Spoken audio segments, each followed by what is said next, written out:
Well, good morning. This is exactly why people love the Midwest in the summer, because every day is like this, right?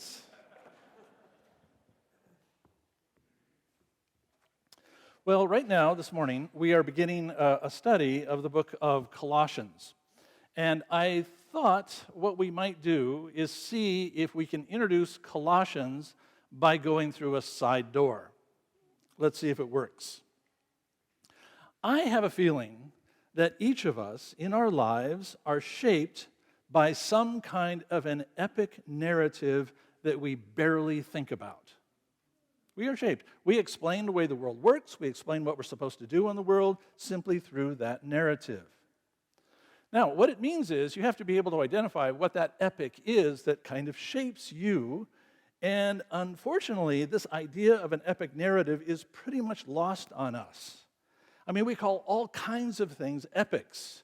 We call new movies epics before they're even released. How can that be? I saw a poster that said, Top Gun, Maverick, an epic of our time. Nice movie, but epic it is not. That's not the idea. An epic is a life-defining story. It captures your imagination. It is compelling, it is engrossing, and you become a character in its own world. When you read any true epic, it unlocks who you really are, or who you want to be. So they give us a profound explanation. And therefore, you think about it and you say, I wonder if I could be like that person. Here's a tip. Whenever you are in contact with an epic, that's the book that you reread all of the time. It's the movie that you have seen 3 times at least. So there are people I know who say, well, this is the epic movie that really defines who I am. Recently, somebody said to me, The Princess Bride. You may not know this, but Dave Hartwell actually has this view. You can ask him. But whenever he goes out with somebody, he gives them what you know is the Princess Bride test. If after the movie she says, that was boring, gone and gone. If she falls asleep in the middle of it, straight to the door. Ask David about this. There's certain books that actually become play that role inside of our lives. In fact, I brought a couple with me, but this is one you may not know. This is Wallace Stegner. It's called Crossing to Safety. Stegner was a professor of English literature at the University of Wisconsin-Madison. Prolific writer. He ended up at Stanford, but Stegner is really maybe one of my favorite authors. Well, anyway, this is a book that I read every 2 years. I've done it for a long time. It's a story of 2 couples in the PhD program in the English Lit department at Madison. And you get to watch the course of their lives from the beginning till the end. And there is tragedy and there is hope. It's really sobering. Now, I know we have a lot of faculty members here from Calvin. You need to buy the leather-bound edition of this and put it under your pillow every single night. It is a warning and a direction. I love this book, I really do. I can tell that didn't go over too well. That was Wallace Stegner. Have you heard of Tolkien? All in favor say aye? Yeah, okay, that worked. Fellowship of the Ring. During COVID in 2020, I thought, we were stuck at home so much. Remember those days? The COVID year. Anyway, I decided to reread this all the way through. That was my challenge. I did it. It was so interesting, and it was such a great read. I had forgotten how much was in here. And then I realized why people make that kind of epic for themselves. I mean, there are people who say to me, this is the book that really shapes their life. This is what I want to be. Boromir, they're all in there. Word has it that Jane and Andrew over here use directional prayer at their home. They pray toward the Shire every night at dinner. When I taught at Wheaton College, I had a student say to me, do you know we have a Tolkien club at Wheaton? I thought, what? A Tolkien club? Underground, totally nerdy. I says, what do you do there? They go, well, we play games, board games that are all based on Tolkien, Lord of the Rings. Okay, and what else do you do? We read books together about Tolkien. Nice, okay. And then we quiz each other about all of the details of every character inside of the 3 books. There are lists. I said, you can't be serious. You don't do that. You know every single character inside of this book? And of course she said, yeah, of course, that's easy. Who are the dwarves at that big meal that show up with Gandalf? Can you name all of them? And of course, what do you think she did? Bam, bam, bam, bam. Who had the red hair and the braids? Got it. Anyway, Lord of the Rings, how can this be? Gosh darn, that is a life-defining book. Then, actually, at Wheaton also, I came across other students which I call the Russian readers. It's a very intimidating thing to have somebody come up to you and say, Dr. Burge, don't you just love Dostoevsky and Tolstoy? Yeah, I do. The Brothers K, what's your favorite scene in the Brothers K? And I'm like, Brothers K, I'm so glad you abbreviated that. I know a young lady who said to me, every 2 years I read Anna Karenina, and I thought, oh, that is so wonderful. You live inside of this book. You're a character inside of this book. I'm just grateful. I always worry I'm pronouncing the title of that book wrong, and I don't have the fortitude to memorize 25 long Russian names to get through the narrative. I just don't have that strength. So there are epic narratives that kind of shape the way we think about the world. These are life-defining stories, and they move from generation to generation. The one that I think about a lot along these lines is when a historian pointed out to me the significance of Pilgrim's Progress in Western society. It's incredible, but translated into 120 languages, this thing. And then when he told me that, when pilgrims came across, when covered wagons came across the United States, they had 2 books in the wagon, almost always, the King James Bible and Pilgrim's Progress. And it made me think, wow, if you lived with this book, if you thought about your life as marching from the city of destruction to the celestial city, how does that shape the way you conduct yourself inside of the world? It's going to change things. It really will. Now, when you look at the epic stories of any country or culture, you begin to learn a lot about them. I am sure that someday in the future, somebody's going to look back on America and they're going to say to themselves, there was a thing called the American Western. Oh, yeah. 1950s to the 1980s, it's all about savages and criminals and open country and cattle and horses and John Wayne. That's what the American Western does, and in many ways, people think it has shaped the way we think about our own world. Now, the ancient world had this too.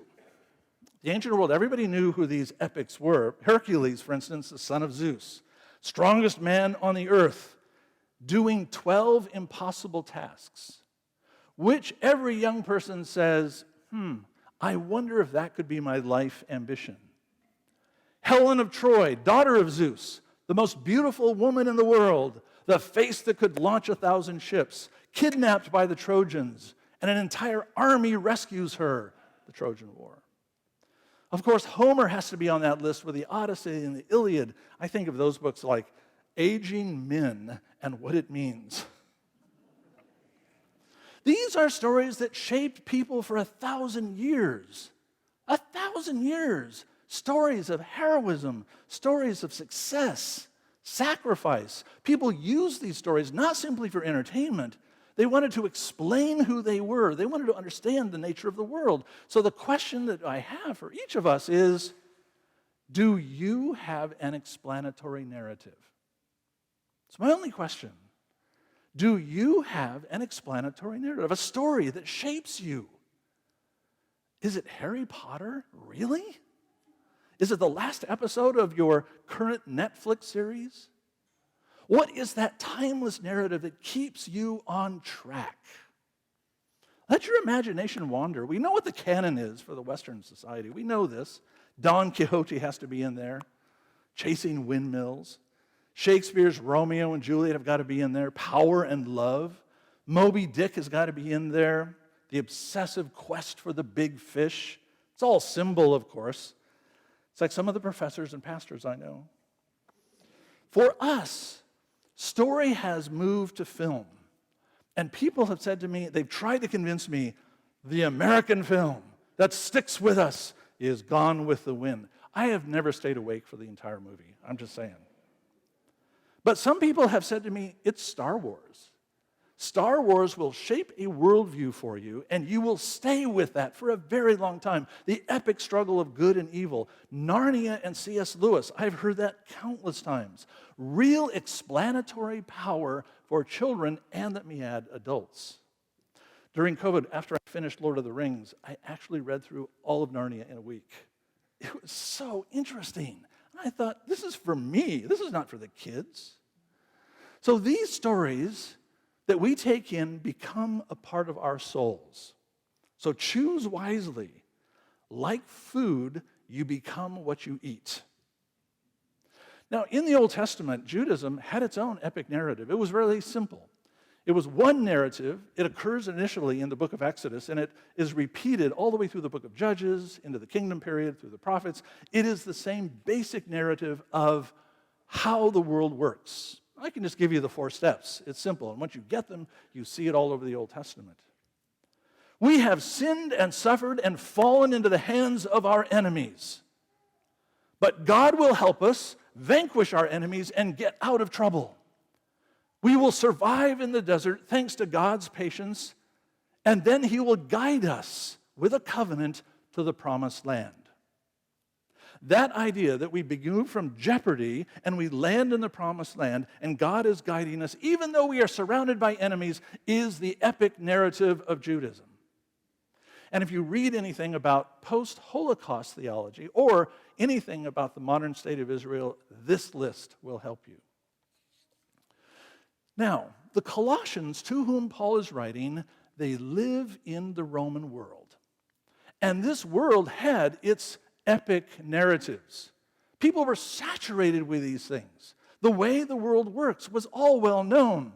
The Romans had their own stories.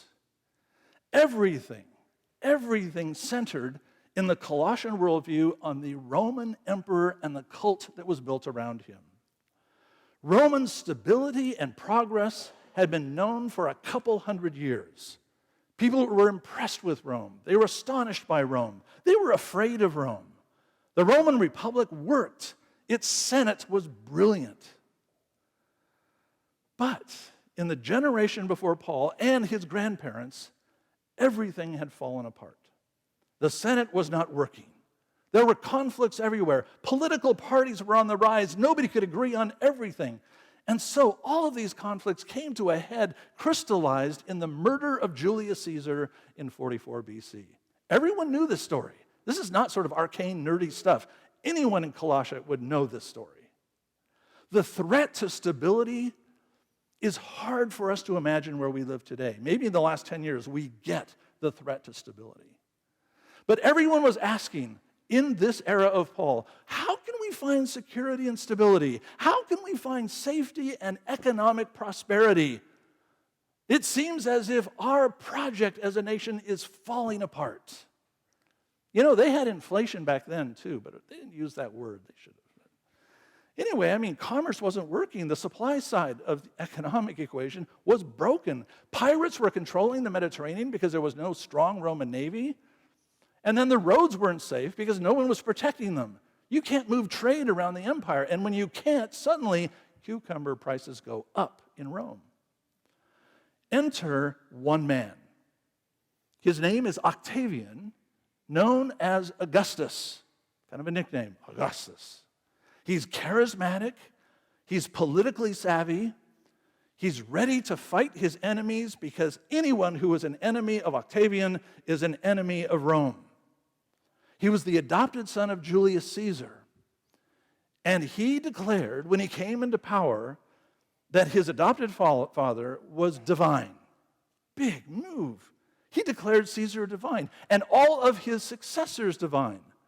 That is why whenever you find coins minted, say from roughly AD, 50 BC, all the way for the next 100 years, and they have a coin with an emblem of Julius Caesar or one of his successors, you'll find a star hidden on the side of the coin. It is Roman propaganda to say Julius Caesar died and his soul rose and became one of the stars in the sky.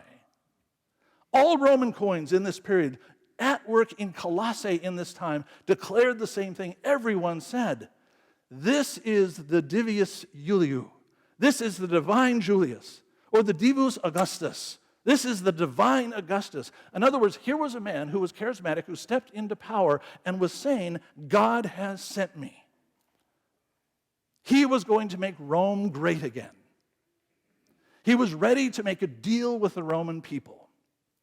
And here it was. It was a contract.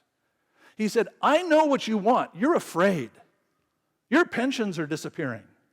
You can't get trade. And you know that our enemies are just beyond the border. So therefore, I'm going to give you peace. You know what this is? The Pax Romana.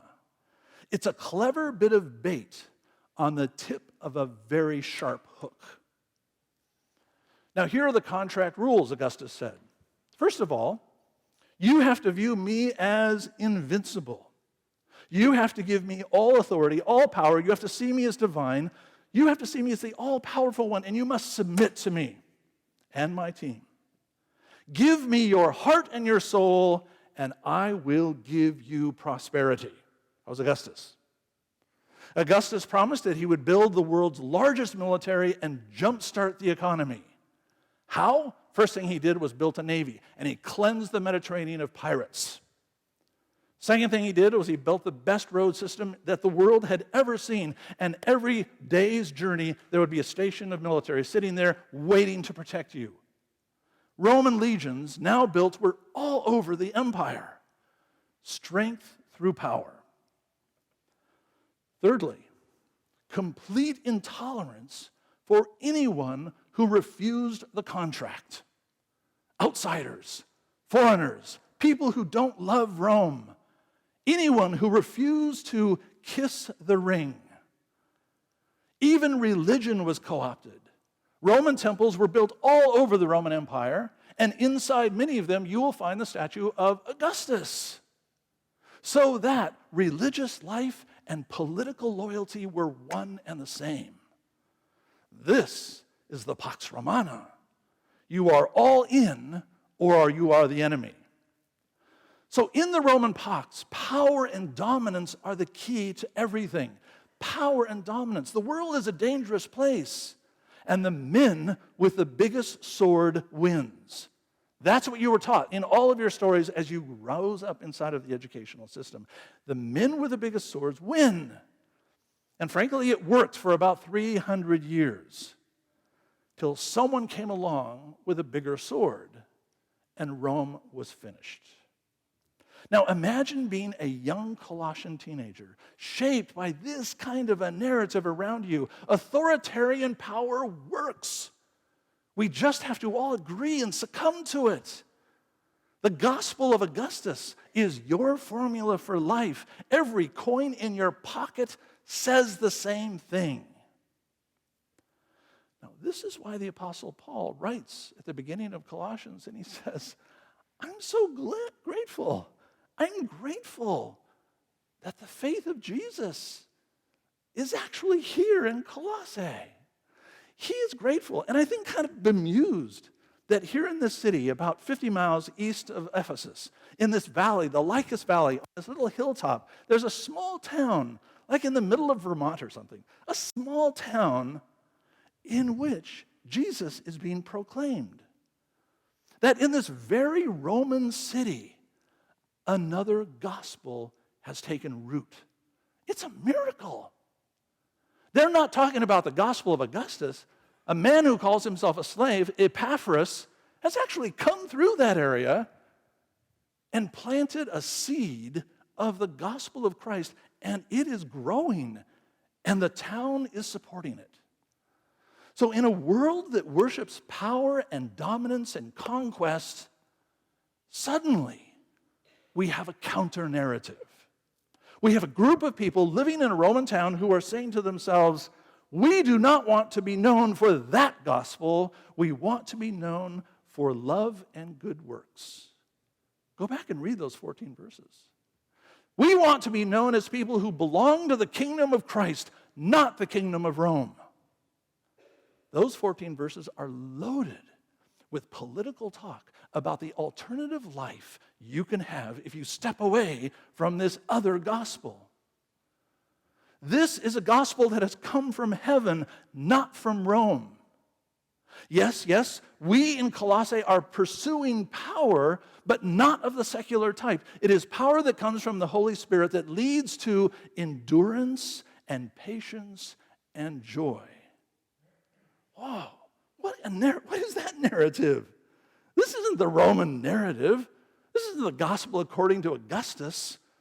This is a really dramatic narrative, unheard of anyplace else. So I've shown you, I said, we all have epic narratives. We all live with these, from Lord of the Rings, all the way the Jews have a narrative, the Romans had their narratives, and the Christians were giving birth to a narrative that no one had heard before. The Colossians had stepped into it. They had embraced the counter-narrative.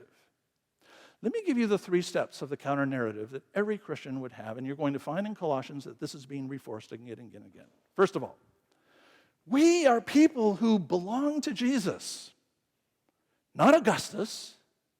We know about this Jesus because, number one, he entered the stage of humanity in glory. He's the Son of God. He's not just a prophet or a miracle worker. He is more than that. His popularity swelled each year. People traveled days to see him. He gathered thousands on a hillside. But there is a secret. He's not an ordinary person, this Jesus that we follow in our gospel. The secret is his origins are in heaven. He's the Son of God. He has power, and the Colossians understood power. But then he shocks everyone. He lets go of it all, and he decides to give his life. Step 1, he enters the stage in power and glory. Step 2, he walks toward Jerusalem into his voluntary doom for you and for me. Now, this is stunning. This is really a stunning thing, and we're so used to it, we don't see it any longer. No Roman narrative is like it. None. My hero empties himself of power and becomes a servant, a slave. He is arrested, imprisoned, he suffers, he dies on the cross. That's the second stage in our narrative that Paul wants to make sure the Colossians understand. And every time we do the Lord's Supper, we are rehearsing the middle of Jesus' narrative. And then the third and last stop is Jesus is rescued from the grave by God. The tomb cannot contain him. He erupts from his prison and he returns to the Father. Voluntary descent results in glory. Let me say that again. Voluntary descent results in glory. That's not the Roman narrative. Nothing is like that. The meaning of life is found in descent. That's what you're saying to me? Every Roman classroom says the meaning of life is found in ascent. Sacrifice, loss, service, humility. This is not Hercules killing the 9-headed monster Hydra. This is not Luke Skywalker destroying Darth Vader's Death Star. This story contradicts every Roman and modern idea of heroism.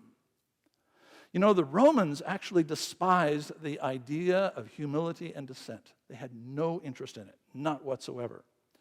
Every school child, when they went to school, they learned something called the Delphic Canons. These were things which were memorized, so there were 147 of these things, and they were like proverbs on how you should conduct your life.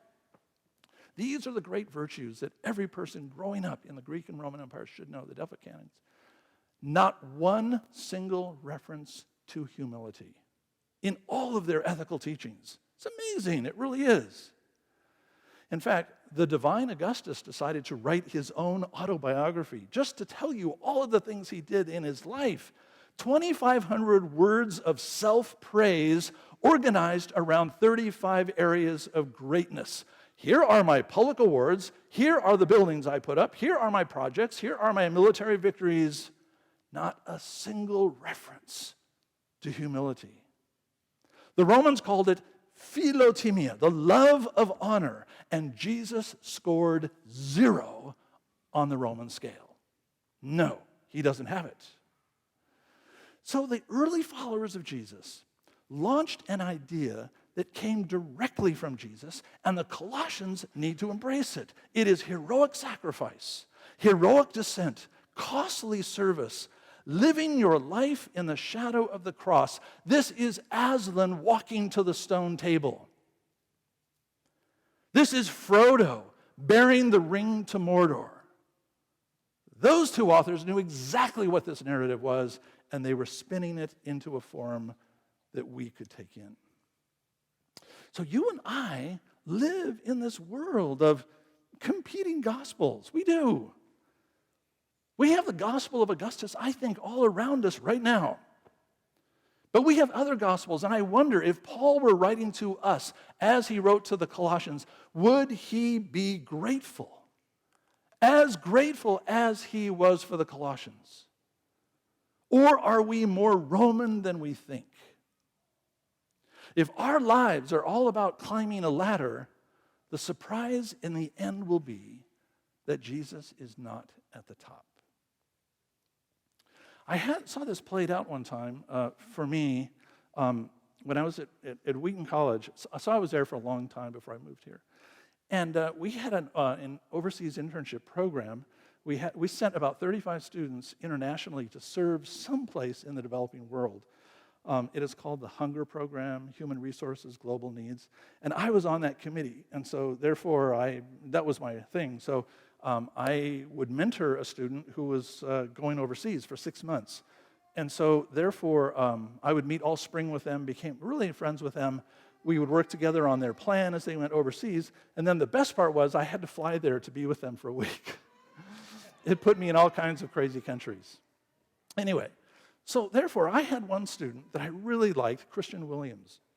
Christian, he came from a medical family. His father was a surgeon in Kentucky. And Christian said, I want to go to the poorest place in the world. And the director of our program, my name is Paul, he said, he'd been everywhere in the world. He's just been everywhere. And he said, well, that's easy to answer, Christian. You need to go to the Delhi slums in India. Where is that? So we looked at it, and there was a clinic there that we had a relationship with, and Christian went to the Delhi slums of India. Now, I'll have to tell you, I thought, I'm going to India. How cool is that? But I wasn't going to India. I was going to the Delhi slums. I have not ever seen poverty like that in my entire life. When I got into the clinic and met some of the doctors, I said, hey, there's sewage and rain and mud and cows and dogs. How many diseases are outside the door? Well, she said, remember the 5 shots you had to take? We've got polio, cholera, diphtheria. She went through this list, and I thought, oh my gosh, where's the airport? Anyway, Christian went to the Shalom Clinic. And I went with him on calls every day because they actually took him. He had to shadow a physician. And every day we were with people who were dying. Their specialty was being with people who had AIDS, who were dying of AIDS, especially children. So we were really in a very, very sad context. Anyway, Christian's housing situation was really scary, and I said, no. That was one of my roles. I've got to make sure he's safe. His parents are counting on me, so I said, no. Christian, we've got to move you someplace. This is not cool. So one of the young physicians there, a woman named Savita, and her husband Jeremiah said, we have an extra bedroom at our apartment, so let's move Christian into our apartment. I said, oh, okay, that's great. I'm happy about that. And I ate multiple dinners with Savita and Jeremiah in Delhi, in the slum, in a really beautiful apartment. Anyway, I got to know Savita. She went to medical school in Mumbai in a really prosperous, she's from a very upper-class family.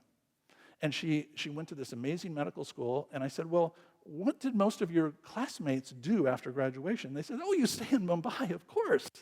This is the great city, the place to be. All of the aspiring Indians live there. It's really got lots of money. That's the trajectory. And then, of course, I said, Savita, what are you doing here? Why are you in the Delhi slum? Why are you here on this street? What's the deal with that? And Savita said something to me that I just frankly will never forget. In a Christian family in Mumbai, we taught our children that Christians serve the lowest and do not aspire to be the greatest. And so therefore, I just knew that the call on my life was not to stay in Mumbai, but to go to the Delhi slums. And here I am. This is the rest of my career. Whoa. And then she said to me, it's like that in America, isn't it? I said, yeah, sure, it's everywhere. When Paul begins talking to the Colossians, Paul knows exactly the narrative that is swimming inside of their heads. He knows that if they do not embrace the epic narrative of Jesus, all will be lost in Colossae. And so in the first 14 verses, that is why he's strengthening them. I'm so glad that you are holding on to this gospel, which is not from Rome. I'm so glad that you understand that the cross is the avenue to a glorious life. I'm so glad you understand that sacrifice comes before victory. I am so glad that you have embraced a gospel from Jesus and not from Augustus. Colossians is a wonderful letter. It really is. But it is a conversation with men and women who are holding on to the Christian message by their fingernails. And Paul wants to say to them, hold on for dear life. Our calling is Delhi, not Mumbai. Amen.